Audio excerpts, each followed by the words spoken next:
So mga tol, malungkot na balita po para sa ating mga Pinoy boxing fans sapagkat dalawang Pinoy po ang natalo sa kakatapos lang ng laban sa California, USA.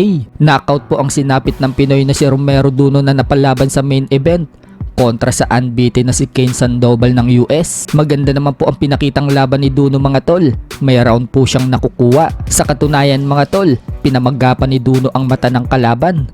Subalit masipag po bumato itong si Sandoval na nagpahirap kay Duno. Pero nakakabilib po ang tibay ni Duno mga tol. Makailang beses kasi itong tinatamaan sa muka pero kinakaya niya ang suntok ni Sandoval. Pero pagpasok ng round 6 mga tol, isang body shot ang pinakawalan ni Sandoval at yun ang hindi kinaya ni Duno.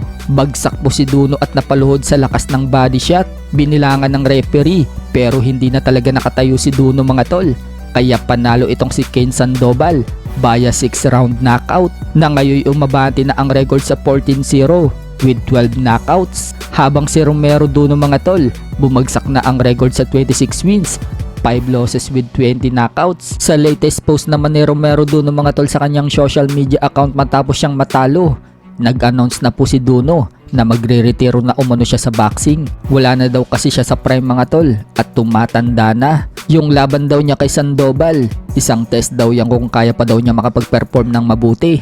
Pero yung katawan daw niya, sinasabing huminto na daw siya sa boxing at magpo-focus na lang daw siya na alagaan ng healthy niya para sa pamilya. Samantala, talo nga din po ang Pinoy na si Jonathan Almacen na napalaban sa undercard na yan. Tinalo naman po siya ni Daniel Robles ng US sa pamamagitan ng unanimous decision sa kanilang 4-rounder bout sa featherweight division. Umabante na ngayon ang record ng Amerikano sa 9 wins, 3 losses and 1 draw with 5 knockouts. Habang bumagsak naman ang record ng Pinoy sa 7 wins, 12 losses and 3 draws with 2 knockouts. Speaking of body shot mga tol, ganyan din po ang nangyari sa kakatapos lang ng laban sa isang boxing event sa California, USA. Ang 23 anyos na prospect sa super middleweight na si Diego Pacheco.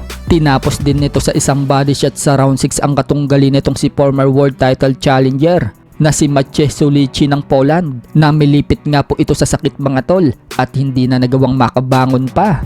Kaya panalo si Pacheco mga tol via 6 round knockout. Dahil dyan, nananatili pa rin pong walang talo si Pacheco. Umabante na ang record niya sa 22-0 with 18 knockouts. Napanatili po niya ang kanyang titulong WBO International Super Middleweight at WBC USA Super Middleweight.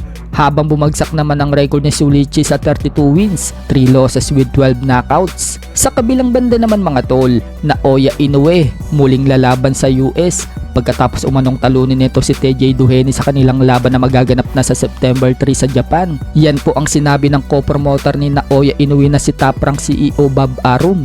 Muli nga daw lalaban sa Las Vegas si Inoue mga tol at balak daw ganapin yan sa T-Mobile Arena Las Vegas na may capacity na 20,000 seat. Kung matatandaan mga tol, 2 beses nagdepensa ng titulo si Inoue sa Las Vegas. Kung hindi ako nagkakamali mga tol, yan yung laban niya kay Jason Moloney at Pinoy Michael Dasmariñas. Wala namang binanggit mga tol kung sino ang target ni Inoue na labanan next year. Pero kailangan munang tapusin ni Inoue mga tol si TJ Duheny bago yan.